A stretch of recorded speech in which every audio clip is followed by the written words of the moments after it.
इतना दोस्तों को गाना सुना दूंगी, इतना खुश हो जाएंगे, इतना खुश कि वो लाइफ में पहली बार सुनेंगे गाना। और ननद भौजाई को भी इतना बढ़िया बढ़िया सुनाएंगे। और दोस्तों गाना आप कमेंट में बताइएगा, ज़्यादा से ज़्यादा लाइक करिएगा, कमेंट करिएगा, फॉलो कीजिए हम लोग को, हमारा गाना सुनिए, देखिए कैसा लग रहा है हम लोग का गाना। हम भी गाएंगे, तुमसे बढ़िया गाकर हम सुनाएंगे। तुमसे बढ़िया गाएंगे। नहीं, हम बढ़िया गाएंगे। तो देख लेते हैं कौन बढ़िया गा रहा है। अब सुनिए दोस्तों, और लाइक करना, कमेंट करना मत भूलिएगा, ठीक फॉलो है? करिएगा।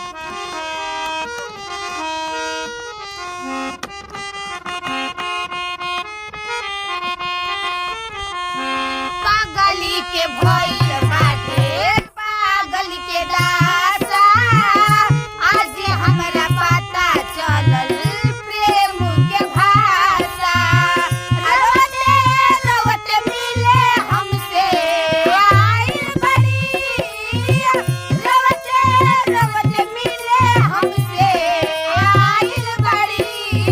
हमर जान आज हरदी से लटाइल बड़ी, हमर जानम आज हरदी से लटाइल बड़ी।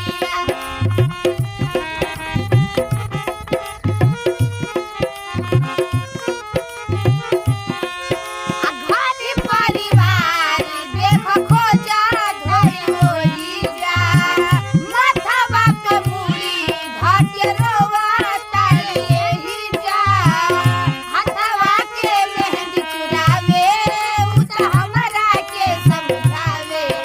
अखिया बारवाइल पगलाइल बड़ी, अखिया बारवाइल पगलाइल बड़ी।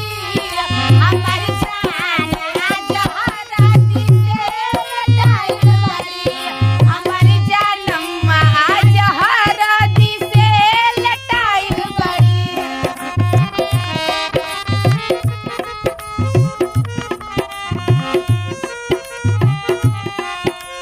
अगवाला से उनका झर बनावा के पाता, प्यारी के मतलब रमजिया जुए बुझाता। हम उनका से तनको खपा नहीं थी, जाने की हम बेवफा नहीं थी। अकेले के खेसारी खातिर भुलाइल बड़ी, अकेले के खेसारी खातिर भुलाइल बड़ी।